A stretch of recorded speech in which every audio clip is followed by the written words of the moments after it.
वाहिगुरु जी का खालसा, वाहिगुरु जी की फतेह। सिंह 100 पे 1 भारी होता है और इतनी कम आवाज फिर से जयकारा छोड़ना। और आप तो गुरुद्वारे के सामने बैठे हो, बोलिए वाहिगुरु जी का खालसा, वाहिगुरु जी की फतेह। लगना तो चाहिए कि शेर बैठे हैं सामने। मैं आपके इस आंदोलन को नहीं बल्कि अपने आंदोलन को समर्थन करने आई हूं।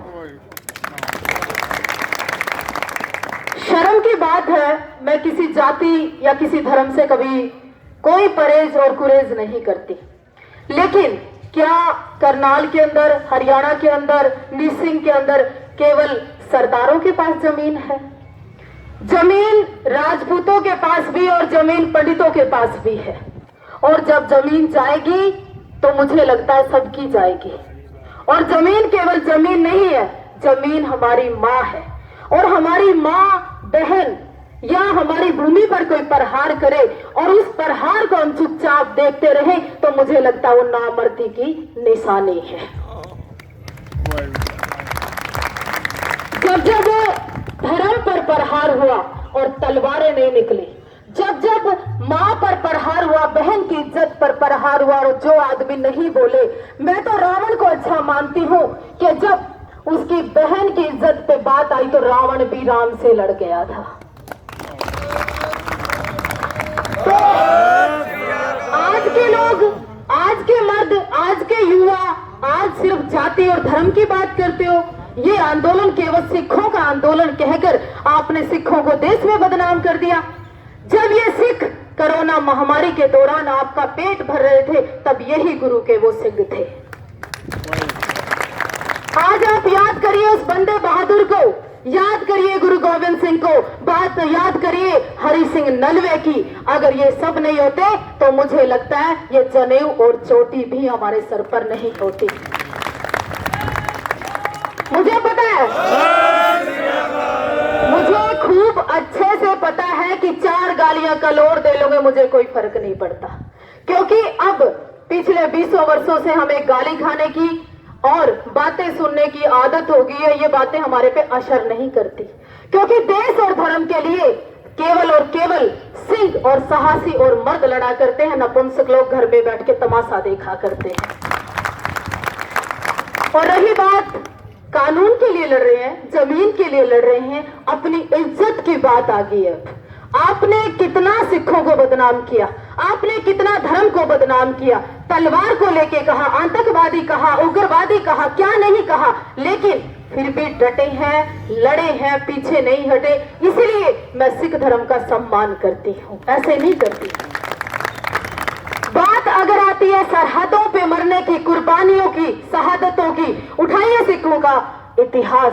खून के पता नहीं कितने पन्ने सिखों के खून से इतिहास में सने पड़े हैं। जब इंसान जन्म लेता है, धरती पर पैदा होता है, अगर उसके बाल ना काटो, उसकी दाढ़ी ना काटो तो सिख पैदा होता है, कोई और पैदा नहीं होता।